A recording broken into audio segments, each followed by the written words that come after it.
Everyone, I'm Anshika Krishnatri and welcome back to my channel Study 10th. Today I'm back with another video of class 10th maths chapter number 2 called polynomials. I welcome you all and I'm very happy that you all guys are constantly supporting me and my subscribers are growing day by day and I'm very happy. So let me give a quick intro to this chapter or of why we are studying this chapter.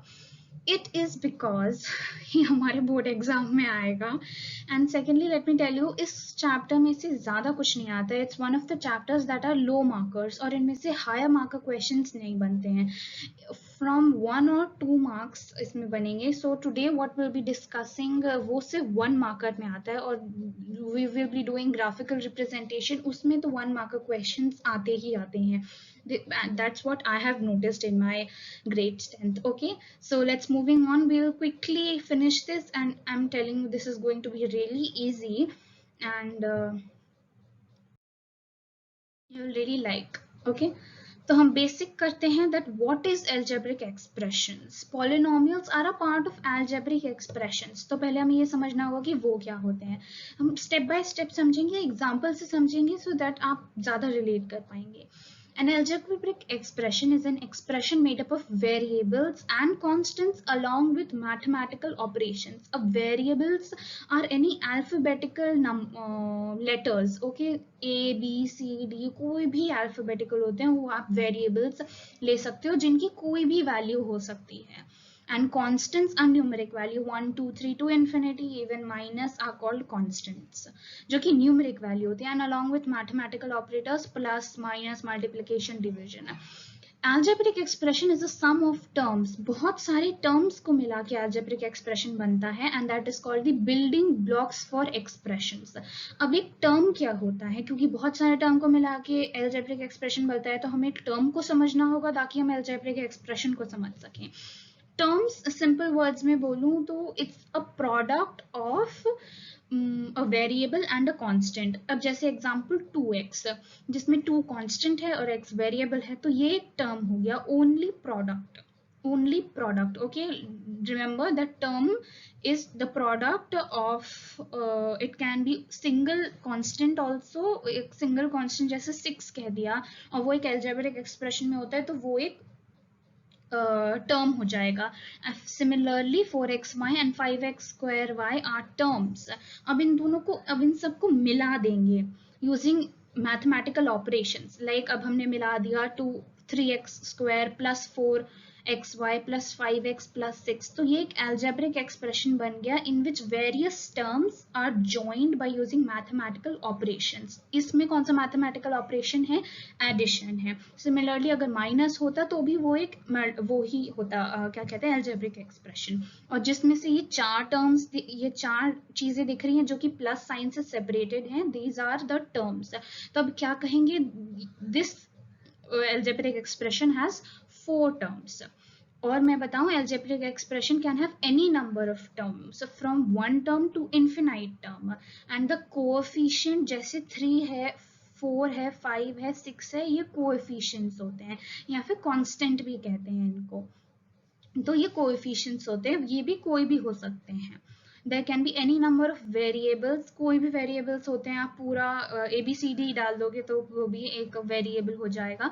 और जो exponents होते हैं जो कि raised to the power हम लोग कहते हैं, जैसे this is 3x² और x raised to the power 2, ये जो exponents होते हैं जो कि 2 है, these cannot be rational numbers. ये rational numbers नहीं हो सकते. They have to be not whole numbers only because जैसे अब x का है तो इसमें whole numbers नहीं, सॉरी, natural numbers है only, क्योंकि 0 किसी की वो नहीं होती है, exponent नहीं होता किसी का. Okay, moving on to what is basically polynomial. Polynomial comes from the word poly and nomial.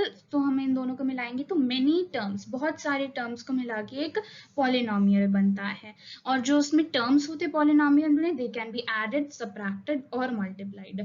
A quadratic polynomial in x with real coefficients. अब जैसे quadratic polynomial है जिसके real coefficients हैं, a, b, c coefficients हैं, जिसमें से a, b, c 0 नहीं हो सकते तो ये quadratic polynomial बन देगा. Then हम जैसे जैसे आगे बढ़ेंगे वी विल बी डिस्कसिंग. अब नाउ लेट्स डिस्कस कि पॉलिनोमियल और एल्जेब्रिक एक्सप्रेशन में अंतर क्या है, एक्चुअल अंतर. जैसे हम ये 5x cube plus 3x plus 1 is a polynomial, it is also an algebraic expression as well. But अगर हम यहाँ देखें 2x plus 3 under root x is an algebraic expression, it is not a polynomial. क्योंकि x पे जो power है under root की power 1/2 होती है, ये एक होल नंबर नहीं है, ये रैशनल नंबर है. तो ये एक पॉलिनोमियल नहीं होगा, ये एक एल्जेब्रिक एक्सप्रेशन होगा जिसमें पावर्स कोई भी हो सकती है. बट पॉलिनोमियल में powers can be only natural numbers. Moving on, आगे बढ़ते हैं. डिग्री ऑफ पॉलिनोमियल क्या होता है. जैसे कि अब हमने यहाँ देखा x square plus 2x plus 3 में से डिग्री क्या है, मतलब रेस टू द पावर पे सबसे हाईएस्ट नंबर कौन सा है. यहाँ पे तो 2 है, जिस पे कुछ नहीं होता रेस टू द पावर, जिस वेरिएबल पे उस पे 1 होता है. तो यहाँ पे 2 है, तो expression the highest power of x in this expression is 2. Okay. अब डिग्री टाइप्स ऑफ पॉलिनोमियल्स क्या था. डिग्री तो समझ आ गया, रेस टू पावर सबसे हाईएस्ट जो होता है, 3 भी हो सकता है, 4 भी हो सकता है, 5 भी हो सकता है, कुछ भी हो सकता है. बस उस एक्सप्रेशन में सबसे ज्यादा क्या रेस टू द पावर होगा, वो number degree of the polynomial बन जाएगा. Now types of polynomials, there are 2 types. First होते हैं नंबर ऑफ टर्म्स पे. पॉलिनोमियल्स में कितने टर्म्स हैं, एक टर्म है तो मोनोमियल, 2 टर्म है तो बायनोमियल, एंड 3 टर्म है तो ट्राइनोमियल. जैसे यहाँ पे 3 टर्म्स हैं, यहाँ 2 है, यहाँ 1 है, तो ये एक मोनोमियल, बायनोमियल या ट्राइनोमियल होता है based on the number of terms. Now comes to the based on degree. Degree जैसे हमने आपको बताया the highest power जो होती है. अब जैसे हाईएस्ट पावर किसी पॉलिनोमियल में, ये देखिए 2x प्लस 1, अब x पे पावर यहाँ पे कुछ नहीं है तो हम अज्यूम करेंगे कि 1 ही है पावर, तो ये कि लीनियर पॉलिनोमियल हो जाएगा on where the polynomial has degree of power of 1. Quadratic polynomial में 2 की डिग्री होती है, जैसे यहाँ पे 2 दिख रहा है तो ये 2 हो गया, it's the highest degree also, and also a quadratic polynomial. Cubic polynomial में वेरी गुड 3 डिग्री होती है. तो इस चैप्टर में सिर्फ 3 ही पॉलिनोमियल्स के बारे में हम डिस्कस करेंगे, linear, quadratic and cubic. Moving on to zeros of a polynomial, इसके बारे में my second lecture will be based on totally this, but आपको बताने के लिए that what actually is degree zeros of polynomial. अब जैसे ये मैंने polynomial लिया px x plus 2, तो इसमें x की जो वैल्यू होगी वो ही जीरो ऑफ polynomial होगी. ओके. जैसे अब यहाँ पे हम डाल देते हैं कि x मान लो चलो -2 है, तो x यहाँ p ऑफ -2, तो यहाँ -2 प्लस 2 इक्वेशन माइनस x की वैल्यू -2 डाली तो 0 आ गया. तो -2 is zero of the polynomial, जहाँ पे पॉलिनोमियल इज इक्वल टू 0 होता है पॉलिनोमियल. ओके. ये आप टर्म्स डेफिनेशन पढ़ सकते हैं. These are the definition of the zero polynomial, only technical terms. अब ग्राफिकल रिप्रेजेंटेशन बहुत इंपॉर्टेंट है, इसका अगर आप एग्जाम्पल से ज्यादा समझेंगे तो आपको ज्यादा समझ आएगा. So I will directly hop on to that only. एक ग्राफिकल रिप्रेजेंटेशन मतलब ये होता है, एक जैसे हमने लिया उस इक्वेशन में हमने लिया था x की वैल्यू -2 ली थी हमने, तो हम उसको ग्राफ में कार्टेशियन प्लेन जैसे x और y होता है, हम उसको कैसे एक्सप्लेन कर सकते हैं ग्राफ के मीडियम से. अब जैसे लीनियर पॉलिनोमियल लिया जिसकी डिग्री 1 होती है, तो इसका एक एग्जाम्पल लेते हैं. y is equal to 2x minus 3 is a straight line passing through points 0, -3 and 3/2, 0. Okay. तो ये हमने इस x की वैल्यू पहले हमने 0 रख के देखी, फिर y की 0 रख के देखी, तो हमें ये 2 आंसर्स मिले हमारे इक्वेशन के. फिर हमने उसे ग्राफ में पॉइंट आउट कर दिया जो कि एक स्ट्रेट लाइन ग्राफ बना, तो हम कहेंगे कि लीनियर पॉलिनोमियल का, इस पॉलिनोमियल का एक स्ट्रेट लाइन ग्राफ बना है जिसका सिर्फ एक 0 है. एक 0 मतलब इसका x की वैल्यू 1 है, which is this. Okay, which is 3/2 x की वैल्यू होगी हमारी, क्योंकि वो ग्राफ एक्स पे कहाँ इंटरसेक्ट कर रहा है। अब जैसे एक स्ट्रेट लाइन बनी, वो स्ट्रेट लाइन एक्स एक्सिस पे जहाँ इंटरसेक्ट कर रही है, जिस पॉइंट पे कर रही है, वो वैल्यू होगी हमारे एक्स की। तो हम ग्राफिकल मेथड से भी जीरोस ऑफ पॉलिनोमियल निकाल सकते हैं। Okay, next for quadratic polynomial, हमने लीनियर पॉलिनोमियल के देखा। अब हम क्वाड्रेटिक पॉलिनोमियल के जीरोस थ्रू ग्राफ कैसे हम रिप्रेजेंट कर सकते हैं। We know quadratic polynomial is in the form ax square plus bx plus 6, तो उसका ग्राफ will be form of y is equal to that. तो इसके टू शेप्स हो सकते हैं ग्राफ के, इस ग्राफ के टू शेप्स हो सकते हैं, आइदर ओपनिंग अपवर्ड्स, ये जैसे ये देखिए ये ऊपर की तरफ खुला है, और ओपनिंग डाउनवर्ड्स, ये नीचे की तरफ खुला है। And these curves, this is very important, ये टर्म आपको पता होना चाहिए, that these curves are called parabolas. ये टर्म पैराबोलाज होते हैं जो कि कर्व्स होते हैं। तो अब यहाँ आपने देखा ये कर्व्स एक्स एक्सेस पे कि कहाँ कहाँ इंटरसेक्ट करें, तो ये दो पॉइंट्स पे इंटरसेक्ट करें दोनों ही ग्राफ में, एक यहाँ पे एक यहाँ पे, इस ग्राफ में एक यहाँ पे एक यहाँ पे। मतलब क्वाड्रेटिक पॉलिनोमियल के दो मैक्सिमम या एट मोस्ट टू जीरोस हो सकते हैं। वैसे तो टू ही जीरोस होते हैं क्वाड्रेटिक पॉलिनोमियल के, तो ये ग्राफ हमें ये बताता है कि क्वाड्रेटिक पॉलिनोमियल के टू जीरोस हो सकते हैं। मूविंग टू केस, हमारे केस 1 पर। अब केस 2 में that the graph cuts x axis is exactly 1 point. तो अब एग्जैक्टली 1 पॉइंट पे कट करेगा, तो मतलब उस गिवन पॉलिनोमियल के सिर्फ एक जीरो होगा। और अगर हम ये ग्राफ देखें तो ये कहीं कट ही नहीं कर रहा है एक्स एक्सिस को, तो इसका मतलब क्या होगा, वेरी गुड, कि इस पॉलिनोमियल का कोई भी जीरो है ही नहीं, मतलब इसमें एक्स की वैल्यू कोई है ही नहीं। ओके, मूविंग, एक एग्जाम्पल लेके दिखाते हैं, that for the given graph the number of zeros P x होंगे। जैसे अब इस ग्राफ को देखेंगे तो इस ग्राफ में कितने पॉइंट्स हैं जिसमें वो एक्स एक्सिस पे इंटरसेक्ट कर रहा है, ये 4 पॉइंट्स यहाँ पे दिख रहे हैं।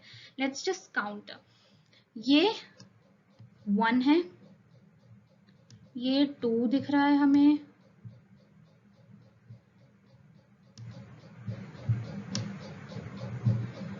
ये 1 दिख रहा है, ये 2 दिख रहा है, ये 3 दिख रहा है, और ये 4 पॉइंट्स हमें दिख रहे हैं कि ये ग्राफ एक्स एक्सिस पे 4 पॉइंट्स पे इंटरसेक्ट हो रहा है। तो इसका मतलब कि ये इसके नंबर ऑफ जीरोस 4 होंगे, क्योंकि वो 4 पॉइंट्स पे इंटरसेक्ट कर रहा है एक्स एक्सिस के। तो ये बहुत इजी हो गया ग्राफ को देखना और समझना कि कितने जीरोस हो सकते हैं, मतलब एक्स की कितनी वैल्यूज हो सकती हैं। तो एक जनरल रिमार्क है, गिवन एनी पॉलिनोमियल जिसकी डिग्री n हो, मतलब कोई भी पॉलिनोमियल है, मानो उसकी डिग्री 4 है, हाईएस्ट डिग्री उसकी 4 है, तो अब हम उस डिग्री से बता सकते हैं कि इस पॉलिनोमियल में उस जो भी वेरिएबल है, x है, y है, कोई भी वेरिएबल है, उसकी कितनी वैल्यूज, पॉसिबल वैल्यूज हो सकती हैं। अब जैसे 4 है तो उस गिवन वेरिएबल की 4 वैल्यूज हो सकती हैं। तो zeros of the polynomial will be is equal to the highest degree of the polynomial. Okay, यही बात मैंने इस रिमार्क में लिखी है। So thank you so much everyone, here we come to the end of lesson 1 and I am very happy that ये बहुत basics थे। ग्राफ के ऊपर 1 मार्क का क्वेश्चंस आते हैं, स्पेशली क्वाड्रेटिक पॉलिनोमियल में, जिसके क्वाड्रेटिक माने कि 2 हाईएस्ट डिग्री इज 2, तो उसके जीरोस भी 2 ही होंगे।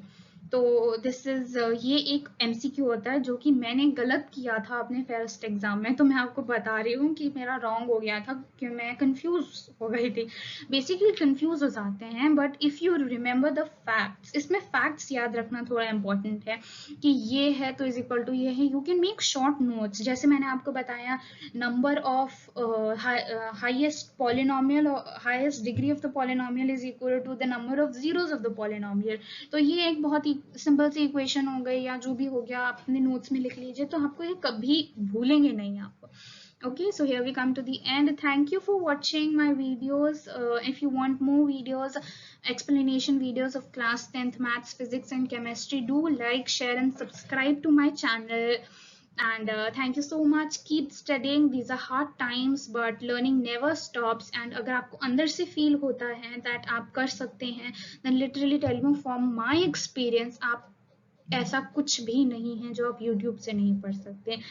मैं खुद 11th में मेरी क्लासेस शुरू नहीं हुई हैं और मैं यूट्यूब से पढ़ रही हूँ, एंड मैं नहीं कहूँगी it's the best, but it's good for time being. Thank you so much. Bye bye.